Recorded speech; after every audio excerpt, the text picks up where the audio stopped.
Bismillahirrahmanirrahim. Assalamualaikum warahmatullahi wabarakatuh. Alhamdulillahi rabbil alamin. Hamdan hamidin, hamdan syakirin, hamdan na'imin.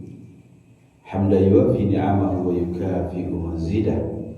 Ya Rabbana lakal hamdu kama yanbaghi li jalali wajhikal karim wa azim sultanik.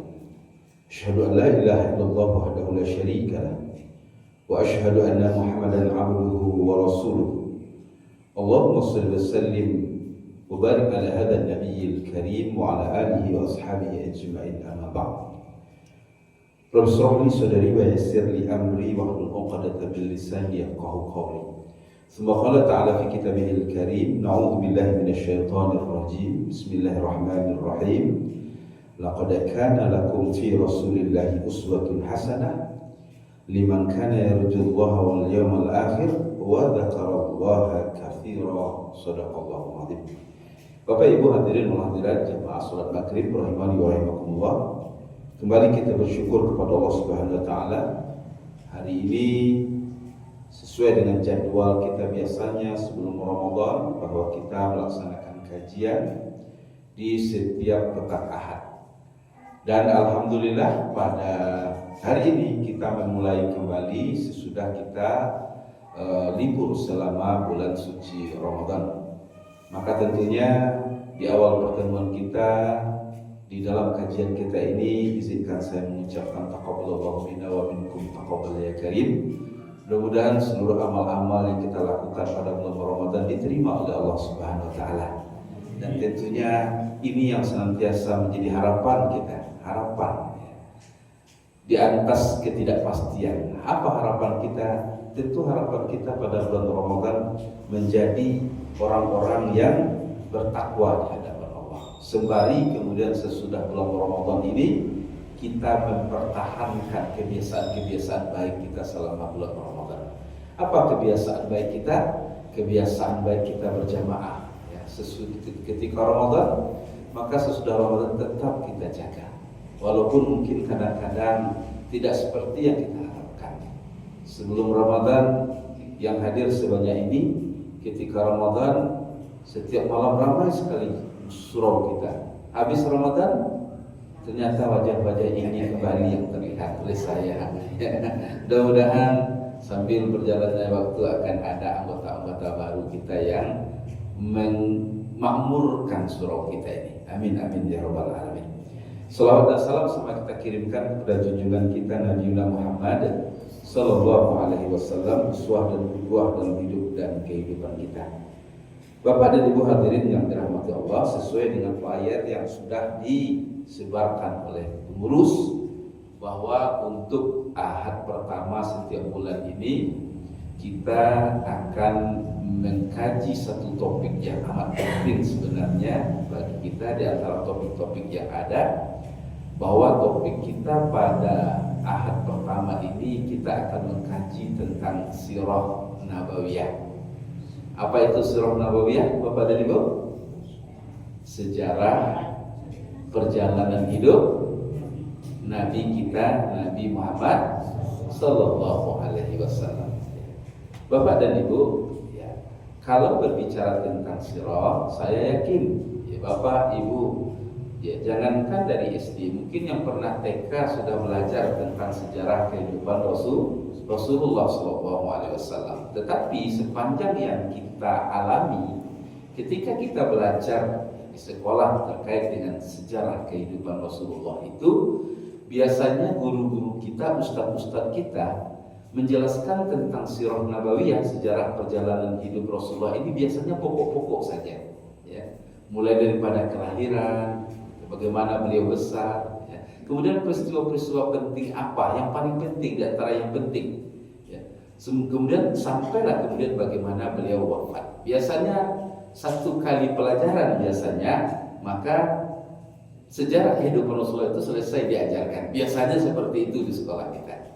Maka tentu pada malam ini, ya, dan malam-malam berikutnya setiap Ahad pertama ini kita akan mengkaji sirah nabawiyah ini berdasarkan silabus dan kurikulum yang ada. Oleh karena itu Bapak dan Ibu, kita akan mengkaji Sirah Nabawiyah ini betul-betul berdasarkan kitab yang sudah ada, kitab yang sudah diakui kedudukannya di kalangan para sejarawan, di kalangan para ulama. Dan itu akan kita coba nanti Bapak dan Ibu mempreteli satu persatu, helai demi helai nanti, sampai selesai nanti. Jadi Bapak dan Ibu, mudah-mudahan Allah panjangkan umur kita, Allah sehatkan kita. Agaknya mungkin pertemuan kita terkait dengan Sirah Nabawiyah ini akan memakan waktu kurang lebih 1 tahun nanti. 1 tahun pun tidak akan khatam bagi kita rasanya. Mungkin 2 tahun. Tetapi kita akan merunut sejarah Rasulullah ini, mulai dari bagaimana bangsa Arab sebelum Rasulullah dan bagaimana Rasulullah dilahirkan keadaannya sampai kemudian Rasulullah wafat. Kita kaji helai per helai. Bapak dan Ibu, sebelum kita mengkaji terkait dengan Sirah Nabawiyah, tentu penting bagi kita untuk memahami terkait dengan kajian kita ini. Apa sebenarnya manfaat faedah kita memahami, mempelajari tentang sejarah perjalanan hidup Nabi Muhammad Sallallahu Alaihi Wasallam, sehingga sedemikian penting bagi kita untuk mengetahuinya. Bapak-bapak dan ibu-ibu yang dirahmati Allah Subhanahu Wa Taala, kalau kita berbicara tentang faedah kita mempelajari, banyak sekali faedahnya. Maka di antara sekian banyak faedah itu yang bisa kita katakan, apa gunanya kita tahu sejarah hidup Rasulullah? Oh tentu ini berkaitan dengan ibadah kita, berkaitan dengan posisi kita di dunia, malah berkaitan dengan posisi kita di akhirat.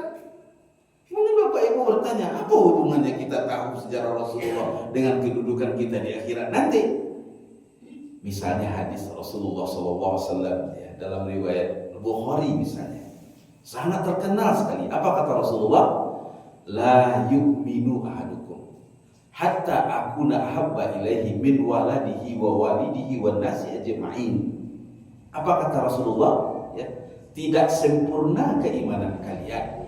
Mungkin kalian sholat, rajin puasa, sudah berzakat, sudah haji ke Mekah, sudah, tapi tetap dalam hadis itu Nabi mengatakan belum sempurna keimanan kalian. Keimanan kalian belum mencapai tingkat kesempurnaan. Hatta aku nak habu, sehingga aku lebih kalian cintai, kata Rasulullah, min waladihi, dari orang tua kalian, dari anak kalian, bahkan sekalian manusia.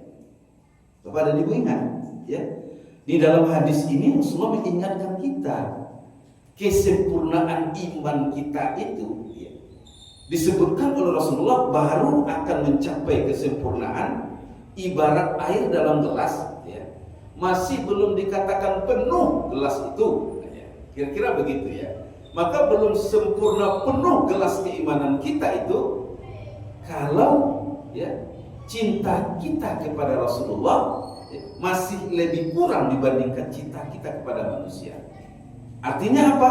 Rasulullah mengingatkan kita, kalau mau sempurna gelas keimanan kita, jadikanlah Rasulullah manusia yang paling kita cintai dibandingkan dengan manusia yang lain.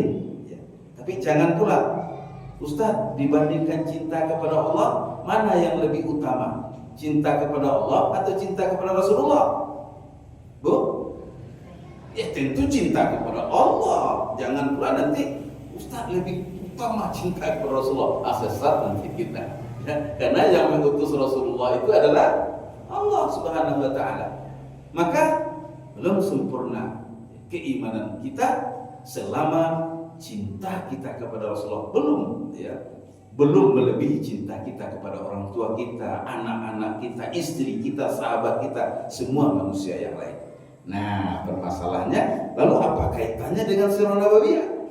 Tidak mungkin rasanya kita mencintai Rasulullah Sallallahu Alaihi Wasallam kalau kita sendiri tidak tahu dengan pribadi Rasulullah. Bagaimana mungkin kita akan cinta seseorang yang tidak kita kenal? Pastilah cinta itu bermula dari saling mengenal. Iya, Bu? Mungkin dulu ada yang menikah memang dijodohkan, ada yang seperti itu. Tapi sepertinya kalau wajah-wajah dalam surau kita ini enggak ya. Ada juga yang menikah itu karena memang dari awal sudah saling mengenal ya. Maka biasanya memang ya, kalau di zaman modern ini jarang kemudian orang itu menikah dijodohkan, jarang sekali. Biasanya menikah itu karena dari awal sudah saling mengenal. Kenapa kedua belah pihak kemudian memutuskan untuk hidup bersama? Karena mereka sudah saling mengenal dan siap untuk hidup bersama dengan kelebihan dan kelemahan yang dia lihat dari pasangannya. Betul Bu? Ya, begitupun juga orang yang dijodohkan. Orang yang dijodohkan ketika awal menikah, apakah cinta sudah tumbuh ketika dijodohkan itu? Nah, itu tanda pengalaman. Ketahuan kan jadinya. Biasanya kan kalau kita kenal, tidak usahlah jodohkan. Pertama kita kenal saja seseorang, kan macam-macam yang ada dalam pikiran kita, ya. Kita bisa menilai orang tersebut, kadang-kadang positif, kadang-kadang negatif. Dan kadang-kadang, ya, dugaan kita itu tidak seperti dalam kenyataan. Kadang waktu lihat, ibu ya, iko bantunya, iko ndak aman barang kalau dia nyolong. Ternyata orang itu sangat jujur ternyata. Ya. Dan sebaliknya kadang-kadang menipu. Ya, wajahnya begitu lugu, bentuknya seperti sangat jujur sekali. Talengah siap sebentar, malah yang HP wali. Lalu orang yang jodoh ini kenapa bisa? Orang yang dijodohkan ini bisa bertahan perkawinan mereka sampai akhir hayat. Padahal awalnya mereka tidak saling mengenal. Karena ternyata cinta itu tumbuh ketika sudah saling mengenal. Maka itulah pentingnya kita mempelajari sirah nabawiyah ini Bapak dan Ibu. Kalau mau cinta Nabi itu mendalam ke dalam hati kita, ke sumsum kita, maka tidak mungkin itu akan kita dapatkan kecuali kita kenal siapa Rasulullah SAW, bagaimana ayah dan ibunya, bagaimana perjuangan hidupnya, dan kalau perlu, ya kita tahu betul lika-liku kehidupan Rasulullah, bagaimana posturnya, bagaimana cara berjalannya, itu akan kita bahas Bapak dan Ibu.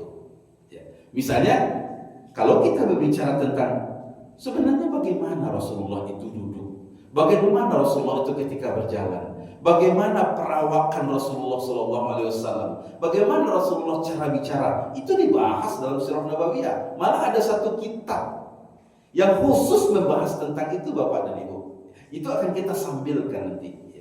Kitab yang dikarang oleh Imam At-Tirmidzi. Nama bukunya As-Sama'il Muhammadiyah, ya.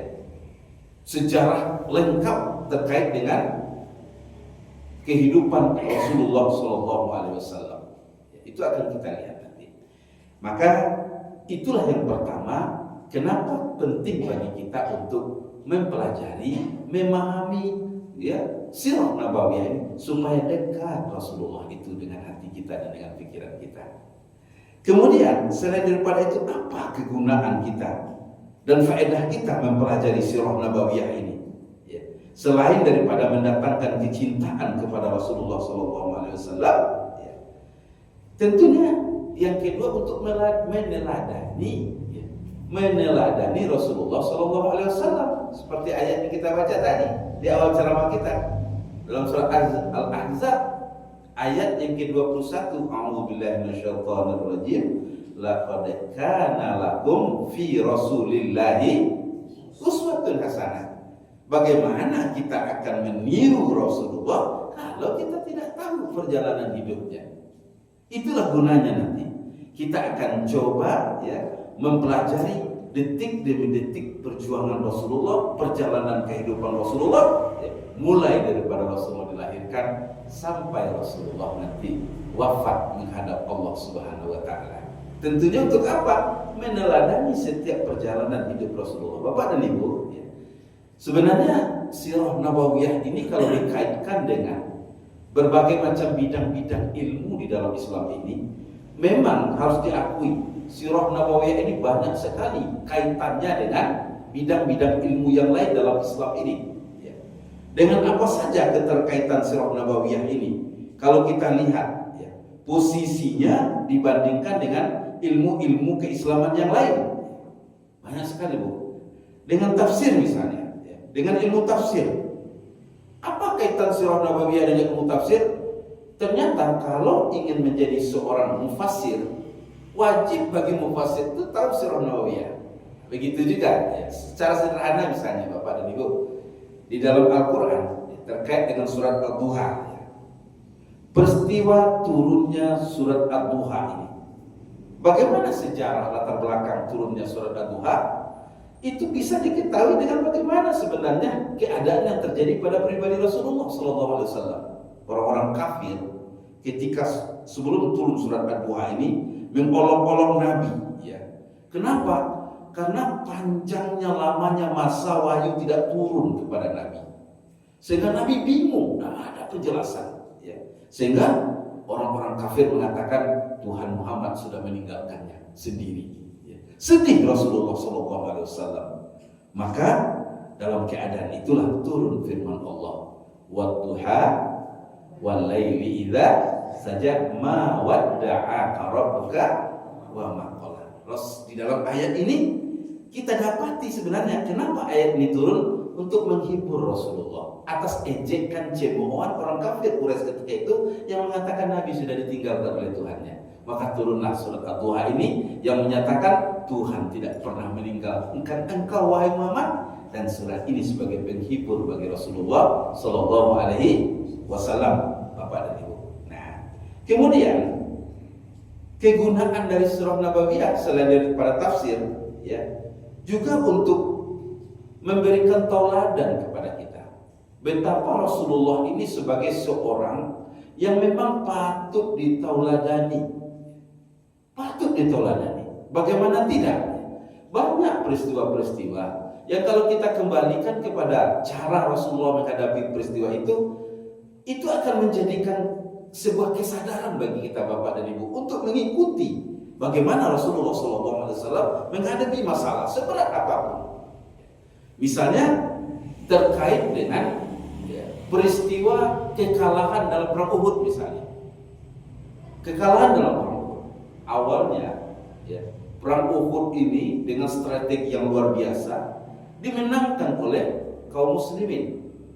Nah, ketika pasukan kafir Quraisy kalang kabut, lari lintang pukang, tinggallah harta kekayaan mereka, maka apa yang terjadi kemudian?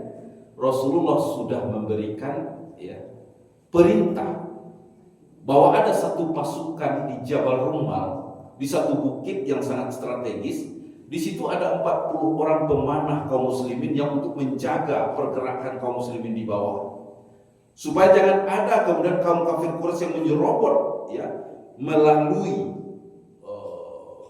barisan belakang. Maka itulah gunanya pasukan pemanah ini, supaya kaum muslimin tetap terjaga, tidak ada yang kafir Quraisy yang menyerang dari belakang. Setiap ada yang mencoba menyisir tempat, langsung dipanah. Tetapi ketika kemenangan awal didapatkan, apa yang terjadi? Rasulullah ingatkan kepada pemanah, apapun yang terjadi pada pasukan yang di bawah, mau menang mau kalah, kalian tetap di atas, kata Rasulullah. Tetapi ketika kemenangan mulai didapatkan, dilihat oleh pasukan pemanah di atas bukit ini, pasukan di bawah sudah berebutan untuk mendapatkan harta rampasan perang. Apa yang terjadi? Turunlah satu persatu, tidak tahan. Kalau perasaannya, kalau bahasa wakil kita sama-sama perang, masa haratu cuma dikumpulkan di orang di bawah. Awal ingin dapet lo mah, itulah kemudian sehingga tinggal 4 orang saja kemudian di atas lagi. Akhirnya apa yang terjadi? Khalid bin Walid, ketika itu beliau masih kafir, ya, seorang pejuang strategi perang yang luar biasa, ya. Lihat, pertahanan kaum muslimin di Jabal Rumah yang tinggal sampai, sehingga diserbunya ketika itu sama-sama mati kesadanya. Akhirnya yang mulunya hampir saja menang, akhirnya kalah. Bahkan Rasulullah pun hampir berkembang isu di dalam pertempuran itu. Ketika itu kan udah 2 HP, ya. Berkembang isu bahwa Rasulullah sudah meninggal, karena memang Rasulullah dihabisi, dipanah habis-habisan. Tidak sedikit sahabat yang meninggal, ya, untuk mempertahankan nyawa Rasulullah. Di sekeliling Rasulullah berjatuhan, dia siapkan dadanya untuk menampung panah-panah musuh. Asal jangan Rasulullah sampai terbunuh, apalagi terluka. Dalam sirah dikatakan pipi Rasulullah ini, ya, kemudian karena topi besi yang melindungi Nabi ini sedemikian kuatnya panah dan pedang muslimin sampai masuk ke dalam gigi geraham Rasulullah. Luka pipi Rasulullah, tanggal beberapa gigi Rasulullah. Tapi kemudian Rasulullah berhasil selamat. Bapak dan Ibu, lalu apa yang terjadi? Di mana kita mendapatkan cerita itu? Kita akan dapatkan kisah itu dalam Sirah Nabawiyah ini secara detail. Bagaimana peristiwa itu terjadi? Lalu apa tauladannya bagi kita? Tauladannya bagi kita setelah kaum muslimin pulang ke Madinah, kaum kafir Quraisy bergembira ria dengan kemenangannya. Apa yang dilakukan oleh Rasulullah kepada pasukan pemanah yang sudah mengkhianati perintah Rasulullah? Harusnya Rasulullah hukum orang-orang tersebut, hukum gantung, hukum bunuh. Tetapi apa yang kemudian yang terjadi? Turunlah firman Allah terkait dengan bagaimana semestinya Rasulullah bersikap di atas kekalahan dan di atas ketidakpatuhan prajurit-prajurit di atas Jabal Rumal itu. Apa kata Allah Subhanahu wa taala, ya, di dalam Al-Qur'an, A'udzubillahi minasyaitonir rajim. Fabima rahmatin minallahi linta lahum walau kunta faddan walizal qalb lam fatu min hawlik fa'fu anhum wastaghfir lahum wasawirhum fil amri fa idza azamta fatawakkal 'ala Allah innallaha yuhibbul mutawakkilin. Ayat ini sebenarnya turun terkait dengan kekalahan kaum muslimin pada perang Uhud. Ayat ini turun menjelaskan bagaimana Rasulullah SAW yang semestinya kalau manusia biasa akan menghukum orang-orang yang tidak patuh itu, tetapi apa kata Allah? Fabima rahmatin minallah. Karena disebabkan rahmat dan kasih sayang Allah lah kemudian, ya, engkau Muhammad lintalahu berlemah lembut kepada mereka. Walaupun tafadzun walizal, kalau kamu kasar kepada kaum muslimin, kepada sahabat-sahabat yang menyertai perjuanganmu, lam fatu min haulik, pasti mereka akan berpaling dari Muhammad. Walaupun mereka sudah Islam, tapi kalau kasar kamu, kalau kamu hukum mereka di atas kelalaian mereka, ya, maka mereka akan berpaling. Maka apa kata Allah? Fa'fu anhum, maafkan kesalahan mereka. Wasawirhum fil amri, maafkan kesalahan mereka. Fastaghfir lahum, jangan hanya sekedar maafkan, minta ampunkan dosa-dosa dan kesalahan yang sudah mereka buat itu kepada Allah. Wasawirhum fil amri, bermusyawarahlah dengan mereka walaupun mereka sudah tidak patuh, tapi tetap jalin komunikasi dengan mereka.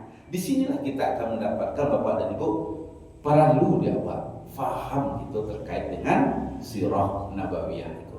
Apalagi terkait dengan masalah hukum Bapak dan Ibu, ya. Banyak kasus-kasus hukum ini yang ternyata kemudian hanya kita ketahui intinya dengan mempelajari Sirah Nabawiyah. Contoh paling sederhana, ya. Ada satu riwayat, ya, terkait dengan hal yang membatalkan wudu, ya. Hal yang membatalkan wudu. Ambo tanya ke Bapak Ibu, ya.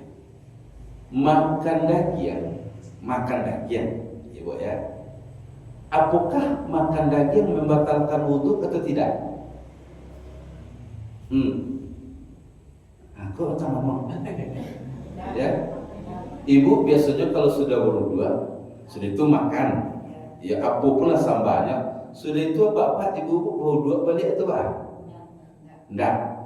Nah, apapun makanannya, mau makan daging, mau makan jariang, mau makan durian, bau dua atau tidak? Bagi tidak? Akan dapatkan juga. Oh, ternyata makan apapun tidak membatalkan wudu. Ada satu riwayat Bapak dan Ibu, ya. Rasulullah SAW sesudah sholat maghrib, ya, ini diundang jadi sahabat untuk makan. Sepuh itulah, ya, diundangnya kita makan, di Bukses diundangnya kita makan sesudah hari raya. Beliau mengadakan open house. Itu kan contoh saja nih.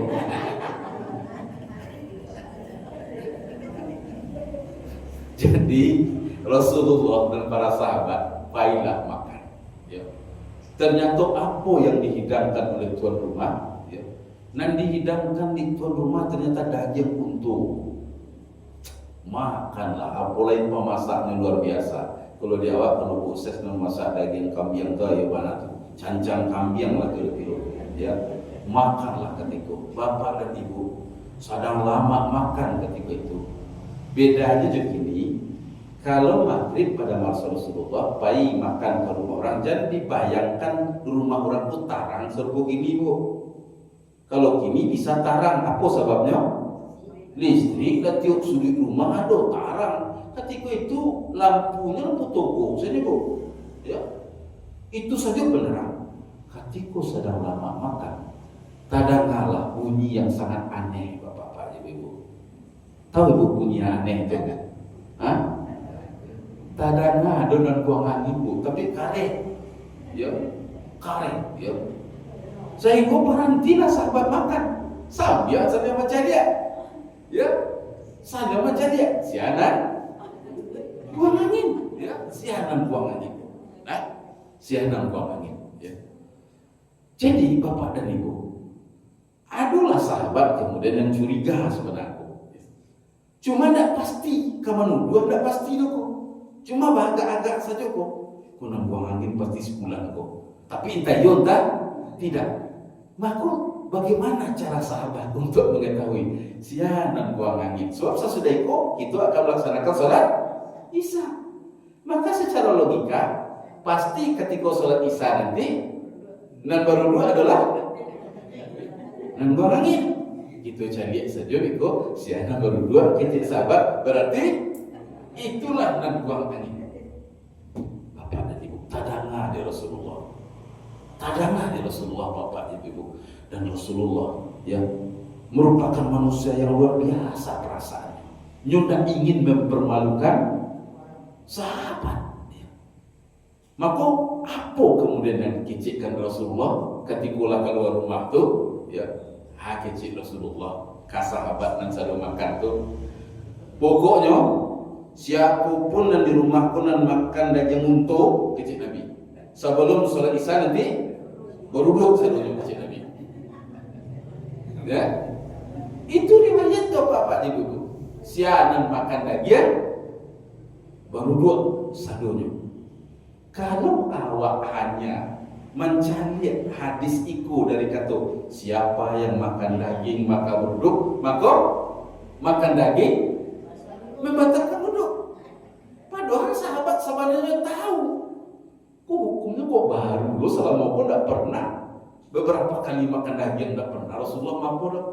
Tetapi bapak dan ibu, ketika ditelusuri hadis itu apa hakikatnya? Ketika dikaitkan dengan hukum, kenapa lain ninyo dari ketentuan-ketentuan sebelum itu? Maka disitulah kemudian didapati hukum bahwa itu adalah pengecualian pada malam itu. Karena Nabi ingin menjaga supaya sahabat itu tidak malunya gara-gara inyo buang angin ketika makan bersama tadi. Begitulah Rasulullah menjaga harkat dan martabat para sahabat. Nak nampu Nabi mempermalukan sahabat bapak. Sehingga sadonan makan daging kecil Nabi, sama salat Isya kita berbuat kesadonya. Jo Nabi berbuat. Padahal makan daging tidak membatalkan duduk bapak itu. Nah, itu di antara peristiwa-peristiwa. Maka di atas seluruh peristiwa-peristiwa dalam sirah Nabawiyah yang akan kita pelajari itu nanti, di situ ada hukum nanti akan kita pelajari. Di situ ada kisah-kisah yang luar biasa yang mendekatkan diri kita kepada Allah. Di situ ada akidah. Jadi kalau kita bicara tentang sirah Nabawiyah, sejarah perjalanan hidup Nabi, langkau ilmu yang ada di dalamnya bapak ibu. Langkau ada akidahnya, ada hukumnya, ada akhlak di setiap gerak langkah Rasulullah. Itulah diantara faedah-faedah kita untuk pentingnya kita tahu tentang sirah atau perjalanan hidup Rasulullah. Bapak dan Ibu, jadi kalau memang kita akan mempelajari kitab apa dan akan kita pakai? Kitab apa dan akan kita pakai dalam kajian kita tentang sirah Nabawi. Aku berharap kalau bisa ibu-ibu balik kitabnya nanti. Judul kitabnya Ar-Rahiqul Maktum. Ya. Siapa pengarangnya? Syekh Safiur Rahman Al-Mubarakfuri. Ibu-ibu lah punya. Sebagian adalah ya Ar-Rahiqul Maktum. Bahasa Arab, iya Bu, bahasa Arab. Ya. Hah? Biar Bu baca ibu ceceli saya di kitab ini. Ternyata buku itu kan luar biasa Bu, dan diterjemahkan Bu. Bapak dan Ibu, sebenarnya buku Ar-Rahiqul Maktum yang akan kita jadikan sebagai rujukan kiniko itu termasuk kitab sirah yang modern Bu. Ya, modern, barulah terbit beberapa tahun Bu. Ya. Karena sebenarnya kitab-kitab sirah yang lain itu sudah banyak. Yang paling terkenal misalnya kitab sirah Ibnu Hisham misalnya, ya. Kitab sirah Al-Waqidi, banyak itu klasik-klasik tuh Bu. Ustaz, kenapa Ustaz memilih buku Syekh Safiur Rahman Al-Mubarakfuri judulnya Ar-Rahiqul Maktum? Karena kitab itu mendapat juara satu di dalam penulisan sejarah kehidupan Rasulullah SAW. Ya, pemerintah Arab Saudi pada tahun 1396 Hijriah, tahun berapa Masehi itu Bu? 1396 Hijriah. Ibu hitung salah seorang biko. Tapi ulama benar kok ya. Mengadakan sayembara. Sayembara apa? Sayembara penulisan terbaik sirah Nabawiyah. Ada 84 naskah dan masuk, Ibu ya. 171 dari seluruh dunia dan satu pesertanya 171 dari seluruh dunia. 80 bahasa Arab, 60 bahasa Urdu, mirip-mirip bahasa India lah, ya. 21 bahasa Inggris, ya, 1 bahasa Prancis, ya. Dan 1 lagi penelitian dalam bahasa Hausa, salah satu bahasa utama di Afrika. Jadi ada 171 naskah dan masuk yang ingin mengikuti pertandingan sejarah penulisan kehidupan perjalanan Rasulullah SAW. Lalu siapa kemudian yang menjadi juara? Yang menjadi juara kemudian jatuh pada buku dengan judul Ar-Rahiqul Maktum karangan Syekh Safiur Rahman Al-Mubarakfuri, ya, dari Universitas Salafiyah di India, mendapat hadiah sebanyak 50.000 rial Saudi. Sareal berapa tiba? 3.000 atau 4.000 ya. Kalau 4.000 kali 50.000 berapa hadiah itu? 200 juta. Tapi hadiah. Kenapa kemudian karangan Syekh Safiur Rahman Al-Mubarakfuri ya menjadi juara di dalam penulisan sejarah kehidupan Rasulullah SAW? Salah satu kekuatan buku itu, ya, karena memang buku itu menggunakan hadis-hadis yang sahih untuk menceritakan dan menjadi berdasar dalam sejarah perjuangan dan kehidupan Rasulullah SAW. Itu diantaranya. Diantaranya memang sejarah kehidupan Rasulullah kok kan memang sumbernya di samping Al-Quran kan hadis-hadis Nabi sebenarnya Bapak Ibu, ya. Hadis-hadis Nabi. Jadi bukan cerita kosong saja. Beda dengan sejarah biasa. Kalau sejarah biasa, sejarah Indonesia atau sejarah masyarakat Minang contohnya Bapak Ibu, ya, kanlah menjadi sejarah. Dan awak tahu bagaimana masyarakat Minang itu pertama-tama muncul di dalam tambu-tambu itu, wak baca, ya. Bagaimana mungkin dimulai daripada saja Gunung Merapi, Sagadang Taluitia, kan begitu. Kan begitu ceritanya. Ya.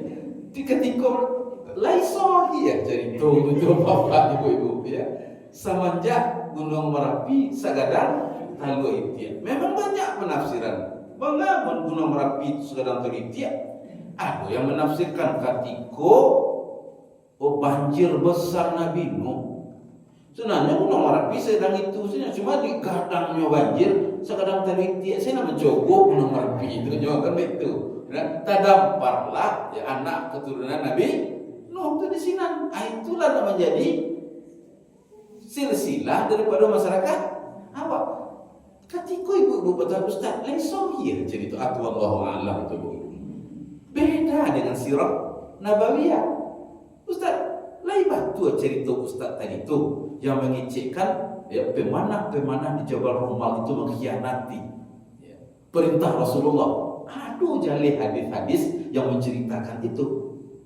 Hadis yang sampai dari Rasulullah turun-temurun generasi ke generasi sampai dituliskan oleh Bukhari, Tirmizi, Nasai dan lain-lain. Jalih sejarahnya Bu. Bukan karang-karangan, bukan cerita-cerita ya yang tidak berdasar. Nah, itulah misalnya pentingnya bagi kita untuk mempelajari sirah nabawiyah dari sumber-sumber yang penting tersebut. Bapak dan Ibu, kalau Bapak dan Ibu mau membeli bukunya ya, yang terjemahannya sudah ada, terjemahan berbahasa Indonesia. Ini bukunya Bapak dan Ibu ya. Tapi versinya sekarang ini kalau di toko buku banyak sekali. Apa namanya? Covernya macam-macam begitu ya. Tetapi inilah kira-kira bukunya, buku Ar-Rahiqul Maktum Syekh Safiur Rahman Al-Mubarakfuri. Pokoknya namaku sajalah. Ya kadang-kadang judul bahasa Indonesianya beda-beda jadi lebih kurang. Kalau judulnya Perjalanan Hidup Rasul yang Agung Muhammad Sallallahu Alaihi Wasallam dari kelahiran hingga detik-detik terakhir. Ya, judul bukunya dalam bahasa Arab Ar-Rahiqul Maktum karangan Syekh Safiur Rahman Al-Mubarakfuri. Ya, aku sarankan ibu-ibu punya buku kunci di rumah, ibu ya. Al-Quran lah gitu ya. Kitab sejarah lah kalau ibu kembali kitab sejarah, ikulah kitab sejarah juara 1 dalam penulisan sejarah kehidupan Rasulullah Sallallahu Alaihi Wasallam. Kalau di Shopee murah nampak ada dua Bu. Di Shopee malah ada harganya sampai 40.000 guys, ya. Ada 90.000 tergantung saya Bu. Kadima ke Bali lah, ya. Pokoknya ikut perlu memiliki Bapak dan Ibu sejarah kehidupan Rasulullah Syekh Safiur Rahman Al-Mubarakfuri ya. Bapak dan Ibu hadirin yang dirahmati Allah Subhanahu wa taala, maka berdasarkan kepada kitab ikon nanti ya, kita akan mencoba mempelajari bagaimana kehidupan Rasulullah SAW bukan hanya ketika Rasulullah lahir ya. Bagaimana misalnya keadaan bangsa Arab itu ketika sebelum Rasulullah dilahirkan. Sampai kemudian kita berbicara tentang secara umum bagaimana kemudian Mekah yang di situ ada Ka'bah. Jadi sebelum Rasulullah lahir itu Ka'bah itu sudah berdiri kokoh dan sudah dikunjungi oleh masyarakat. Jadi alul lahir Rasulullah Ka'bah kolado. Siapa Nabi bangun Ka'bah Bapak Ibu? Nabi Ibrahim. Jadi sejak Nabi Ibrahim lah ada Ka'bah tuh turun temurun setiap nabi. Ya, kadang hilang, ada kelodo. Banjir datang, habis dibangun balik, Parang, ada nama membakar, dibangun balik sudah itu. Ya, begitu keadaannya. Sampai kemudian karena memang setiap tahun di musim haji, walaupun masyarakatnya jahiliyah, tetap datang ke sana berhaji dengan caranya, ya, dengan syariatnya masing-masing. Sehingga cemburulah ya salah seorang pemuka ya, Yaman yang bernama siapa Bu? Abraha, cemburunya orang baik ke Makkah tandus. Apa nak dikajar orang ke sini? Kan gitu, mengelilingi batu Ka'bah. Sehingga apa? Mereka serang dengan maksud dan tujuan menghancurkannya dan mereka bangun nanti di Yaman supaya berpindahlah ke Yaman nanti orang. Itu tujuannya. Tetapi ternyata tidak berhasil dan di ketika tidak berapa lama sesudah itulah kemudian Rasulullah SAW dilahirkan. Begitu seterusnya Bapak dan Ibu. Ya. Kemudian kitab ini secara umum mengisahkan tentang kondisi masyarakat Arab, bagaimana semangat kegotong royongannya, bagaimana kepercayaannya, bagaimana kondisi masyarakat jahiliyahnya. Ya. Kemudian bagaimana Rasulullah dilahirkan. Apa nasab Rasulullah, ya, keluarga besar Rasulullah, ya. Bagaimana kemudian Nabi dibesarkan. Ini akan dibahas secara teliti, detil, satu demi satu, helai demi helai, ya. Kemudian bagaimana Nabi, ya Rasulullah di waktu kecilnya, di waktu mudanya, ya. bagaimana Rasulullah kemudian diangkat menjadi nabi, setelah itu dinobatkan sebagai rasul, bagaimana Rasulullah berjuang di Mekah ya, dengan tertatih-tatih sampai kemudian pendek kata, karena beratnya perjuangan di Mekah, akhirnya apa yang terjadi? Diperintahkan oleh Allah berhijrah ke Madinah. Umur berapa Rasulullah berhijrah ke Madinah? Bapak dan Ibu-ibu, Nabi pindah ke Madinah itu umur 50 tahun. Ya, enggak muda umur Nabi itu. Lah 50 tahun. Pindahlah ke Madinah. Memulailah membangun masyarakat di Madinah, ya. Memulai menyatukan Muhajirin Ansor, bangun masyarakat Madinah, ya. Apakah kemudian kafir Quraisy Mekah kemudian ketika Rasulullah pindah ke Madinah tenang? Ternyata tidak tenang. Bahkan ketika Rasulullah pindah ke Madinah pun orang-orang kafir Quraisy Mekah tetap ingin menghancurkan dakwah Rasulullah, sehingga terjadilah peperangan demi peperangan. Ada perang Badar, ada perang Uhud, ada perang Khandaq, perang Ahzab, perang-perang dengan kafir Quraisy Mekah, dan seluruh peperangan itu Nabi tidak pernah memulai. Yang memulainya adalah orang kafir Quraisy. Sampai kemudian di atas seluruh peperangan-peperangan tersebut, ada kalanya Rasulullah menang, ada kalanya kalah, ada kalanya tidak ada yang menang, tidak ada yang kalah. Ya. Sampai akhirnya Rasulullah SAW berhasil kembali menaklukkan Mekah, kampung halamannya.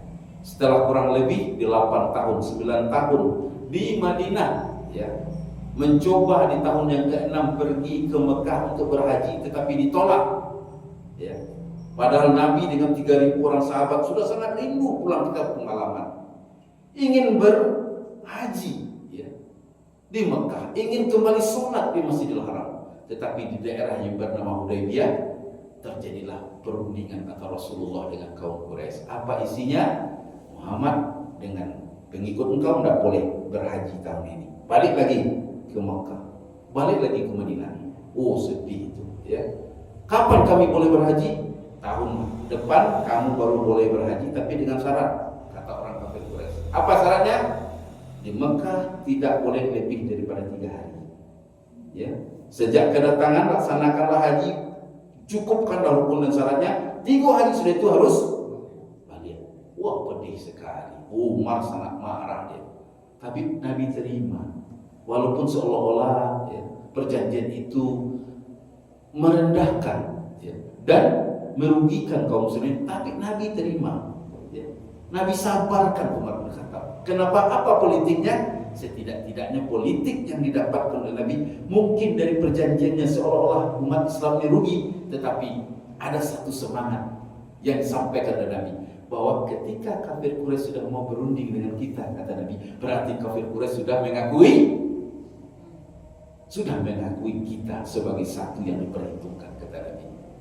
Nah, itu kita bahas nanti, Bapak-bapak dan Ibu, secara detail bagaimana perjanjian Hudaybiyah, bagaimana Nabi kemudian pergi ke Mekah untuk berhaji, dan terakhir Nabi berhasil kembali menaklukkan kota Mekah, Futuh Mekah. Di mana Rasulullah ketika menaklukkan Futuh Mekah, orang-orang yang dulu mencaci Nabi, ingin membunuh Nabi, semuanya kemudian lari, tidak sedikit yang kemudian bersyahadat ketika itu. Setelah menguasai Mekah, kampung halamannya, apakah Nabi kemudian tetap tinggal di Mekah? Tidak, Pak. Padahal itu kan kampung halaman Nabi. Sesudah menaklukkan Mekah, Nabi kembali lagi ke Madinah. Nabi lahir di Mekah, meninggal Nabi di mana? Di Madinah. Nabi lahir di Mekah, meninggal di Madinah. Ada enggak pelajaran yang bisa kita ambil? Ada satu pelajaran, Bapak dan Ibu, yang bisa kita ambil dari bagaimana Rasulullah kemudian meninggal dan dikuburkan bukan di kampung asalnya, tetapi Nabi dikuburkan di perantauannya. Artinya,